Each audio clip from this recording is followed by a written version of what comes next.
5 years, you perpetuated a false claim that the nation's first black president was not a natural-born citizen. You questioned his legitimacy. In the last couple of weeks, you acknowledged what most Americans have accepted for years: the president was born in the United States. Can you tell us what took you so long? In the personal story segment tonight, how did the moderator, NBC News anchorman Lester Holt, do last night? Join us from North Carolina, Bernie Goldberg. And you say? Well, first I say, I'm not going to get into Lester Holt's motives. I'm not a mind reader. I'm only going to talk about what you saw, what I saw, what everybody saw. Number one, he asked Donald Trump some inconvenient, hard questions. You referred to them earlier about the birther issue, about the tax returns. These are issues that don't make Donald Trump look especially good. They're legitimate. No problem. The problem is he didn't ask Hillary Clinton as many inconvenient questions. There was nothing on the Clinton Foundation, nothing on Benghazi, nothing on immigration, nothing on her comment about deplorables in a basket. One question that would have been fantastic is if he had asked her, what's your position, Mrs. Clinton, on late-term abortion? Nothing on that. He interrupted Donald Trump more than he interrupted Hillary Clinton. He challenged him more. He fact-checked him more. I don't know if this is because Lester Holt, like almost everybody else in the mainstream media, lives in a comfortable, liberal, elite bubble, or if it was something else. But he did go easier on Hillary Clinton than he did on Donald Trump. I can't dispute what you just said. I was waiting for the ethical question to the secretary.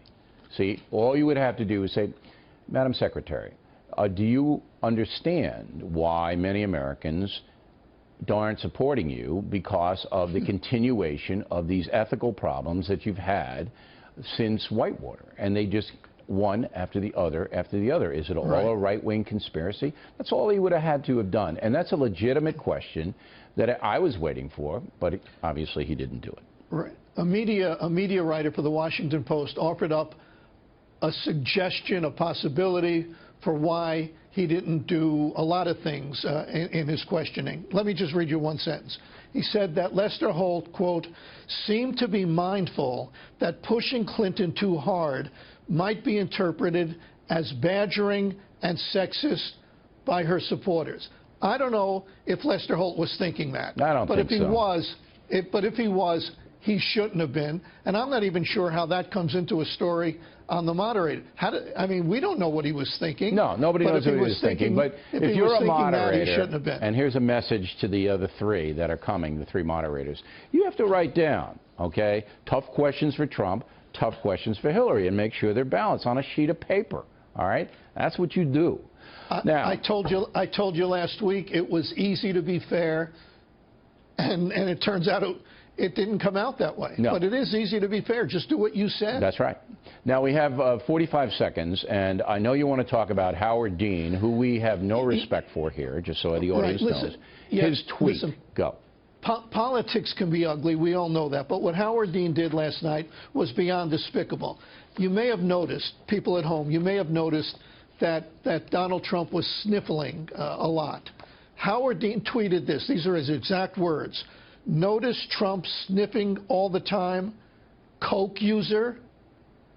If my message to every TV executive in America is that Howard Dean should be banned for at least a year, and if I were in charge, he'd be banned for life. Everybody's always asking Donald Trump to account for his supporters who crossed the line. I don't know if Hillary Clinton was asked about this, but if she wasn't, she needs to be asked to account for this particular deplorable in a basket. But you know him. He's got a history of being really out there. It still is worse than anything I've ever heard. Can't argue with that either. Bernie Goldberg, everybody.